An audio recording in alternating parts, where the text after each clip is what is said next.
Okay, so today we are reading about the Southern Colonies.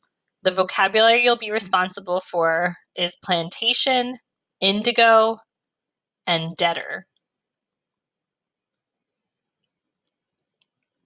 And the three sections of this chapter are about how Catholics and Protestants found religious freedom in Maryland. Carolina split into North and South, while Georgia started as a debtor colony. And in Georgia, colonists made friends with the Creek and grew rice. Okay, so Maryland. If you started a colony, how would you attract settlers? Virginia advertised the benefits of settling there. These stories drew many settlers and encouraged the English to establish more colonies in the South. George Calvert was a wealthy lord who was well liked, but he became a Catholic in England at a time when that was illegal. Luckily, King Charles I liked Calvert, also known as Lord Baltimore, and granted him the land north of Virginia along the Chesapeake Bay. Calvert dreamed of starting a colony for Catholics, but he died before he could carry out his dream. Okay, and there is a picture of George Calvert. A colony for Catholics. Calvert's son, Cecilius, actually founded the colony, but he stayed in England to make sure the king supported the colony. Cecilius believed Catholics and Protestants could live together in peace. Leonard Calvert, his brother, became the first governor of Maryland. Cecilius and Leonard ran Maryland like a business. Under their rule, the colony grew wealthy, with large tobacco farms dotting the shores of the bay. The city of Baltimore became a busy port. Religion and democracy. Conflicts between Catholics and Protestants soon arose. Lord Baltimore feared Maryland would become a Protestant colony. He proposed that Protestants and Catholics should have the right to worship freely. In 1649, the Assembly passed the Toleration Act, allowing religious freedom for Christians. It declared that Catholics and Protestants could not threaten one another.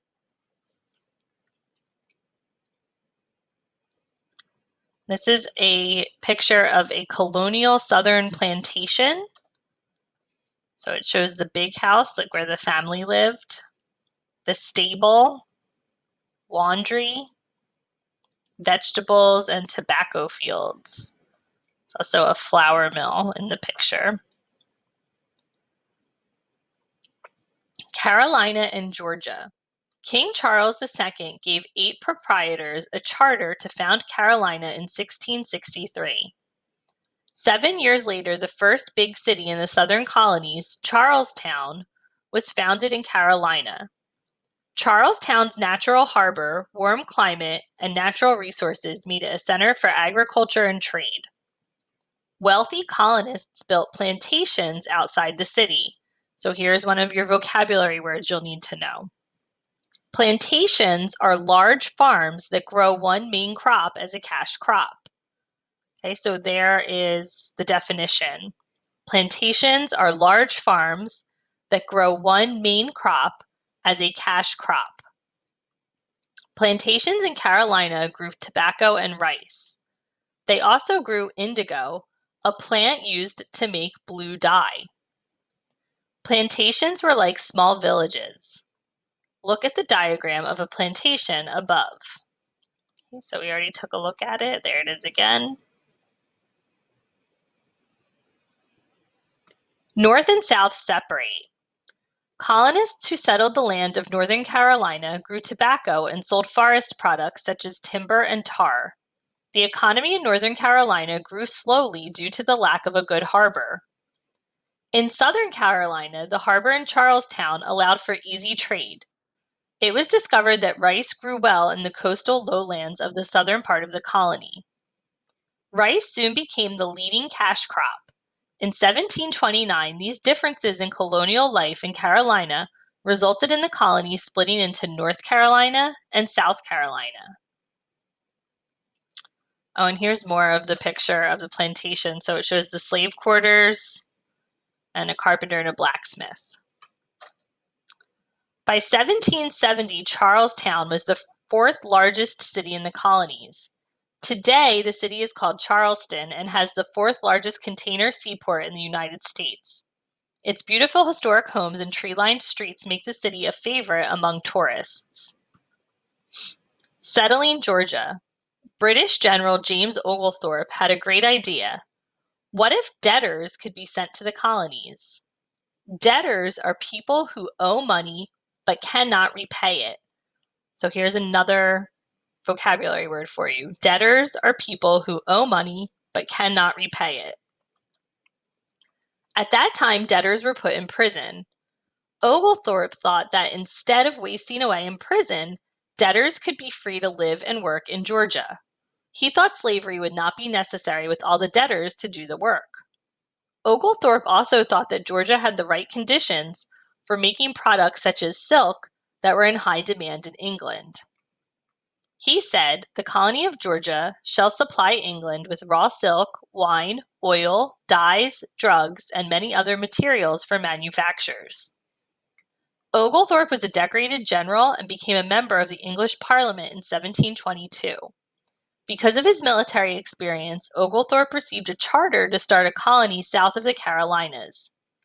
King George II wanted a military man to run the colony because England, France, and Spain had all claimed this land south of the Carolinas. Oglethorpe would protect the southern colonies from the Spanish to the south and the French who had settlements to the west. In 1732, 116 men, women, and children left London and set sail for the newest English colony in America. It was named Georgia after King George II. Okay, the Creek helped Oglethorpe. So here's the last section of this chapter. Oglethorpe understood that for his new colony to succeed, he needed to have peace with the Native Americans in the area. A Creek group, the Yamacraw, lived near Yamacraw Bluff, where Oglethorpe planned to build his first settlement, Savannah. Oglethorpe obtained Yamacraw Bluff from Chief Tomochichi, the leader of the Yamacraw. Tomochichi also helped the colonists establish peaceful relations with the other Creek groups.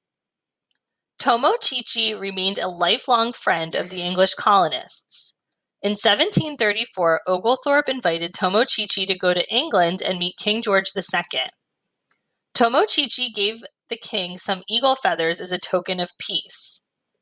Before Tomochichi died in 1739, he told his people to remember the kindness of the King of England and said he hoped they would always be friendly to the colonists. Mary Musgrove also helped the Creek and the colonists become friends. Her mother came from a powerful Creek family. Her father was English.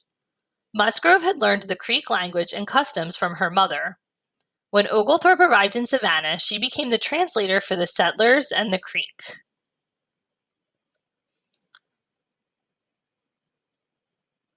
Okay, and here is a picture of the Southern Colonies. So you have Maryland, Virginia, North Carolina, and South Carolina, and Georgia. And then to the south of that, Florida was still a Spanish territory. And to the west, this was all still French territory.